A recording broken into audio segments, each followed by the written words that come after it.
Hello friends, welcome back to my YouTube channel concept nursing classes.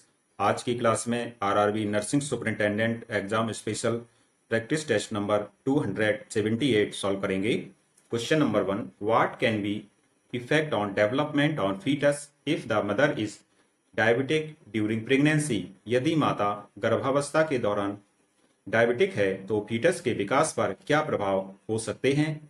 Congenital deformation, birth of dead baby, complicated delivery, all of the above. Correct answer होगा इसका option D, ये सभी complication हो सकते हैं। Congenital deformation हो सकता है, बर्थ ऑफ डेड बेबी हो सकता है और कॉम्प्लिकेटेड डिलीवरी भी हो सकती हैं। If a mother has diabetes during pregnancy, gestational diabetes or pre-existing diabetes, it can significantly affect the fetus development and lead to various complications. Next question. Menopause, the main cause of fracture among females is. Menopause के बाद महिलाओं में fracture का मुख्य कारण क्या होता है? Hormone imbalance, osteoporosis, both A and B, none of the above. यहां पर करेक्ट आंसर हो जाएगा ऑप्शन बी, ऑस्टियोपोरोसिस। एक बात यहां पर देखने की है कि इस क्वेश्चन में आपको क्या पूछा गया, मुख्य कारण पूछा गया है, इसीलिए हार्मोन इम्बैलेंस और ऑस्टियोपोरोसिस ये दोनों आंसर नहीं होंगे। हम लोगों को क्या बताना है, मेन कॉज बताना है, और मेन कॉज क्या होता है हड्डी टूटने का? ऑस्टियोपोरोसिस। तो इसीलिए बी ऑप्शन यहां पर करेक्ट आंसर हो जाएगा। मेनोपॉज के बाद महिलाओं के शरीर में एस्ट्रोजन हार्मोन की मात्रा कम हो जाती है। एस्ट्रोजन बोन्स को मजबूत बनाए रखने में मदद करता है। इसकी कमी से हड्डियां कमजोर हो जाती हैं, जिससे मामूली चोट लगने से भी फ्रैक्चर हो सकता है। Next question. During antenatal assessment the nurse records the following findings.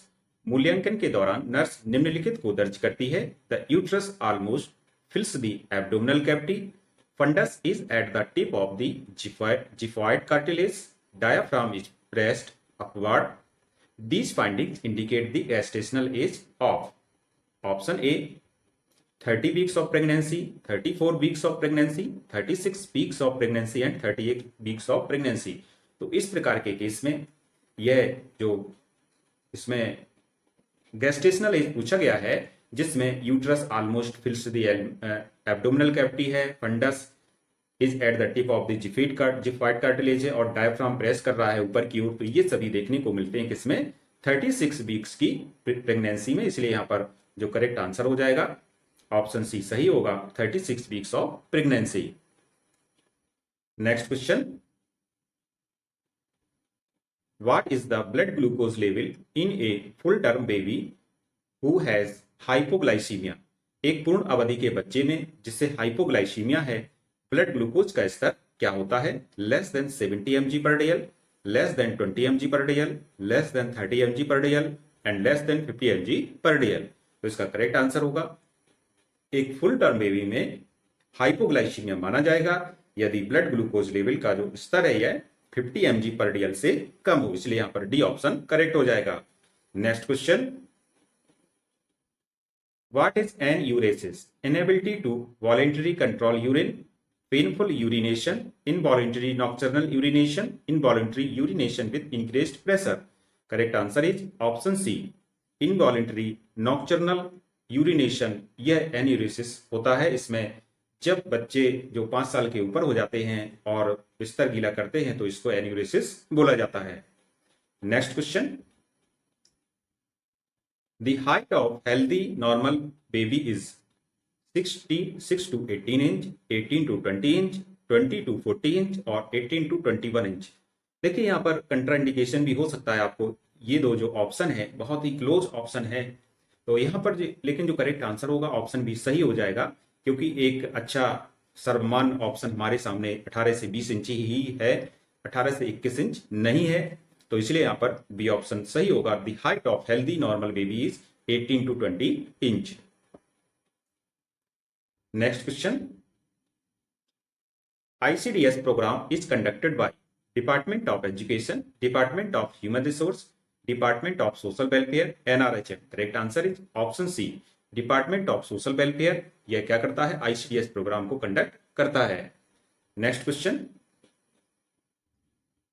The full form of abbreviation ICDS is Indian Child Development Scheme, Internal Committee of Development Scheme, International Children's Development Scheme, Integrated Child Service child development scheme. तो यहाँ पर जो ICDS का full form होता है यह होता है इंटीग्रेटेड चाइल्ड डेवलपमेंट सर्विस, समेकित बाल विकास सेवाएं।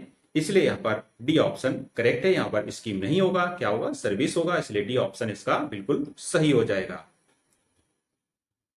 अब बात करते हैं ICDS की, तो इसको 2 अक्टूबर 1975 जिस दिन महात्मा गांधी की जयंती होती है उस दिन इसको शुरू किया गया था, और इसका जो उद्देश्य है बच्चों के समग्र विकास को सुनिश्चित करना, मातृ एवं शिशु स्वास्थ्य में सुधार लाना और कुपोषण की रोकथाम करना, इसके मुख्य ऑब्जेक्टिव्स होते हैं ICDS के। और ICDS के द्वारा जो सेवाएं दी जा रही हैं वो कौन कौन सी हैं? Supplementary nutrition, pre school education, health checkup, immunisation, nutrition and health education, antenatal and postnatal care. अब इसमें कौन कौन बेनिफिशियरी होते हैं? ICDS के अंतर्गत 0 से 6 वर्ष तक के बच्चे, गर्भवती महिलाएं, लैक्टेटिंग मदर्स और किशोरियां। तो यहाँ पर जो इसकी सेवा होती है आंगनबाड़ी केंद्र के माध्यम से मिलती है, इसलिए यहाँ पर हमारा जो ऑप्शन है डी बिल्कुल सही है, integrated child development service. Next question, the birth and death record in community is maintained by, समुदाय में जन्म तथा मृत्यु रिकॉर्ड का अनुरक्षण करता है LHP, MPHW, ANM, anganwadi worker. आज के समय में जो ANM होती है यह जन्म तथा मृत्यु का मेंटेनेंस करती है, मृत्यु का पंजीकरण करती है, और इस प्रकार से यहाँ पर सी ऑप्शन करेक्ट है। In the Indian healthcare system, the ANM is primarily responsible for maintaining birth and death records at the community level. Next question.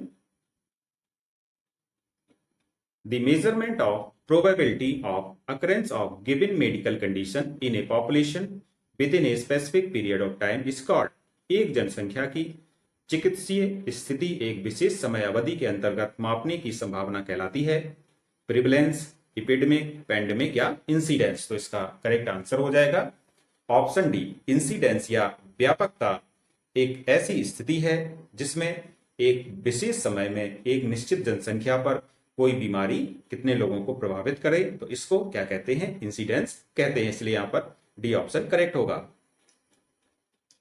किसी विशेष समय अवधि में किसी निर्धारित जनसंख्या में किसी विशेष रोगों के जो न्यू केसेस होते हैं उनकी संख्या क्या कहलाती है? इंसिडेंस या व्यापकता कहलाती है। और इसका जो फॉर्मूला होता है, फॉर्मूला यहां पर देखते हैं, number of new cases divided by population at risk into 1000। तो इस फॉर्मूले के द्वारा हम लोग इंसिडेंस रेट निकाल सकते हैं। अब बाकी जो इसमें शेष ऑप्शंस दिए गए थे, जैसे प्रिवलेंस का मतलब होता है फैलाव। तो फैलाव मतलब कितने पुराने लोग थे और कितने नए लोगों को कोई बीमारी हो चुकी है, इसको प्रिवलेंस बोलते हैं। और एपिडेमिक और पेंडेमिक का मतलब होता है, एपिडेमिक कोई एक महामारी या संक्रामक रोग है, बहुत बड़े क्षेत्र में फैल गया है, तो इसको एपिडेमिक या पेंडेमिक माना जाएगा। तो इस प्रकार से आज का प्रैक्टिस टेस्ट यहीं पर समाप्त होता है। यदि आपको ये पसंद आए तो please like, comment and subscribe my channel. Thank you.